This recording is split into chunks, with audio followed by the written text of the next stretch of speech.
আসসালামু আলাইকুম ওয়া রাহমাতুল্লাহি ওয়া বারাকাতুহু। আলহামদুলিল্লাহি রাব্বিল আলামিন ওয়াসসালাতু ওয়াসসালামু আলা রাসূলিহিল কারীম, আম্মা বা'দ। সুপ্রিয় দর্শক ও শ্রোতা মণ্ডলী, বিশ্বের যে যেখান থেকে আমাদের এই প্রোগ্রাম দেখছেন বা শুনছেন, সকলকে জানাই আন্তরিক সালাম, শুভেচ্ছা ও অভিনন্দন।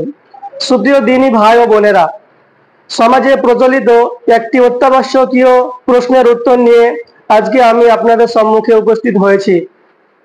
প্রশ্নটি হলো, বিয়েতে পাত্রীপক্ষের কাছ থেকে দাবি করে যৌতুক বা পণ নেওয়া কি জায়েজ আছে? আর যদি কেউ নিয়ে থাকে তাহলে পুনরায় সেই টাকা ফেরত দিতে হবে কিনা? উত্তর: বিয়েতে পাত্রীপক্ষের কাছ থেকে দাবি করে যৌতুক বা পণ নেওয়া শরীয়তে কঠোরভাবে নিষিদ্ধ করা হয়েছে, বরং এটাকে সুদের সঙ্গে সাদৃশ্য করা হয়েছে।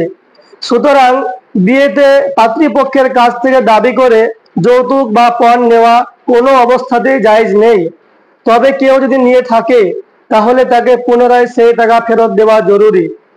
তবে হ্যাঁ, পাত্রীপক্ষের তরফ থেকে যদি খুশি মনে কোনো কিছু দেওয়া হয় তবে সেটা গ্রহণ করাতে শরীয়তে কোনো অসুবিধা নেই। দ্রষ্টব্য: ফতোয়া শামী খণ্ড নম্বর 4 পৃষ্ঠা নম্বর 307, ফতোয়া কাসিমিয়া খণ্ড নম্বর 12 পৃষ্ঠা নম্বর 607 এবং কিতাবুন নওয়াজিল খণ্ড নম্বর 8 পৃষ্ঠা নম্বর 435।